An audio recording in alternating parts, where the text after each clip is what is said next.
আসসালামু আলাইকুম, কেমন আছেন সবাই? আশা করি সবাই ভালো আছেন।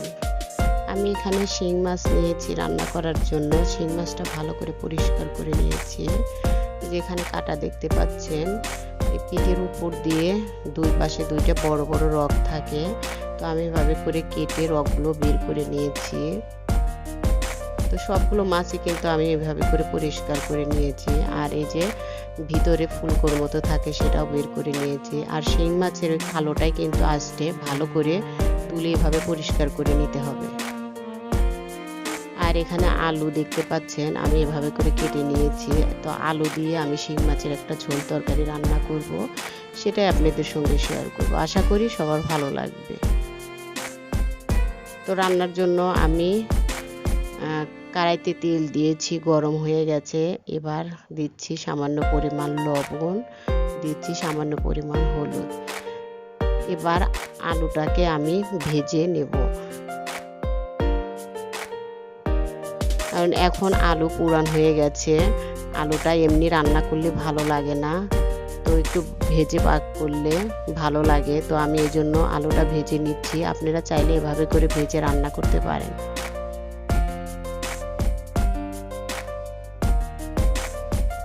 আলুটা ভাজা হয়ে গেছে, এবার আমি তুলে নিচ্ছি।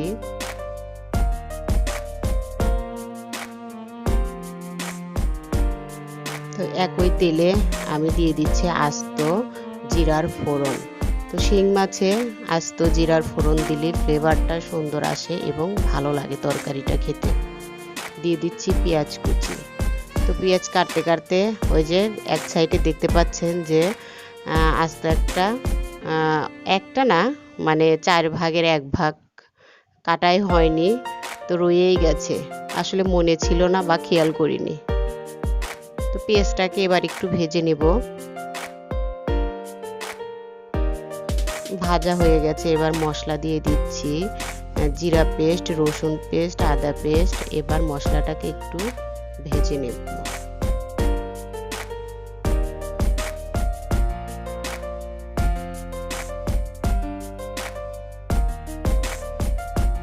ভাজা হয়ে গেছে, এবার শুকনো উপকরণগুলো দিয়ে দেব।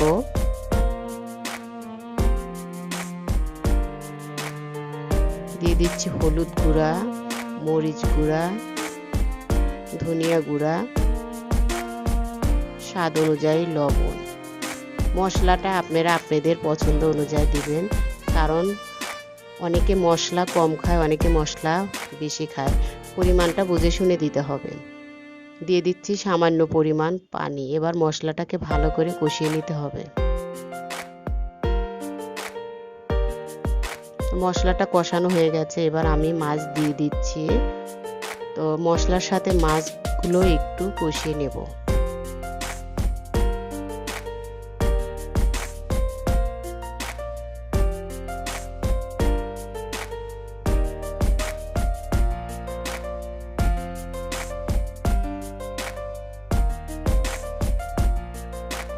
এবার ভেজে রাখা আলু দিয়ে দিচ্ছি। এবার আলু মাছ দুটোই একসাথে ভালো করে একটু আমি কষিয়ে নেব।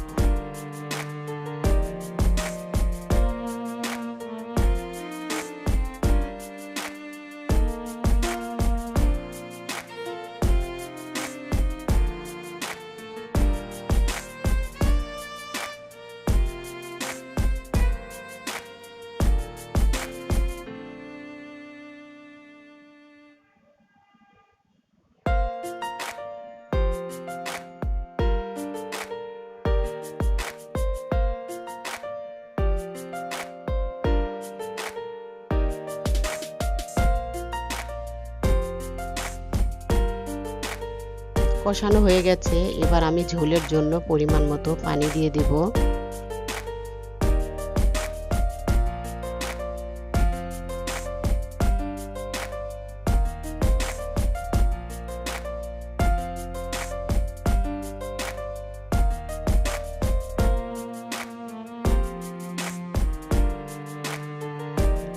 আমি আরও একটু পানি দিয়ে দেব, কারণ শিং মাছ তো আমি একটু ঝোল ঝোল করব, সেই জন্য আর একটু পানি দিয়ে দিচ্ছি। দিয়ে দিচ্ছি কয়েকটা কাঁচামরিচ। এবার ঢাকনা দিয়ে রান্না করে নেব। আর এখানে আমি করল্লা ভাজি করছি। তো আলু, করল্লা, সামান্য পরিমাণ হলুদ, কয়েকটা কাঁচামরিচ, লবণ দিয়ে দিচ্ছি তেল। এবার ভালো করে ভেজে নেব। তো আমার রান্নাগুলো যদি আপনাদের ভালো লেগে থাকে, সাবস্ক্রাইব করে আমার চ্যানেলের পাশেই থাকবেন এবং পাশে থাকা বেল আইকনটি কিন্তু ক্লিক করে দিবেন।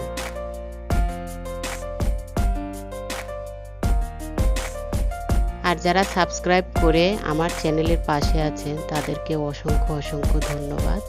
আর যারা এখনো করেননি প্লিজ সাবস্ক্রাইব করে আমার চ্যানেলের পাশেই থাকবেন আর ভালো ভালো ভিডিও দেওয়ার জন্য উৎসাহিত করবেন।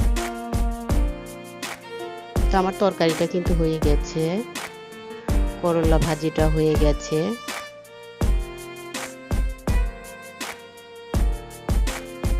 আর এখানে আমি মুসুরের ডাউল কাঁচা আম দিয়ে করেছি, এটা হয়ে গেছে। তো আজকের মতো দুপুরে রান্না বান্না এখানেই শেষ। তো আমার মেয়ে কি করছে ভাবলাম আপনাদেরকে একটু দেখাই। সে আজকে নিজে নিজে গোসল করেছে, গোসল করে কাপড় চোপড় পরে ড্রেসিং টেবিলের সামনে দাঁড়িয়ে দাঁড়িয়ে সাজুকাজু করছে। তো চোখে ঠোঁটে দেখলেন তো কি নিয়েছে।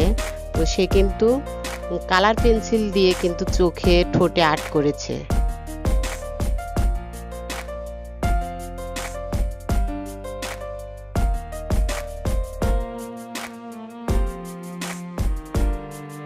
হাতে আবার ব্রেসলেট বানাইছে কি দিয়ে, চুলের রাবার আছে, সে রাবার দিয়ে আবার হাতের ব্রেসলেট বানিয়েছে।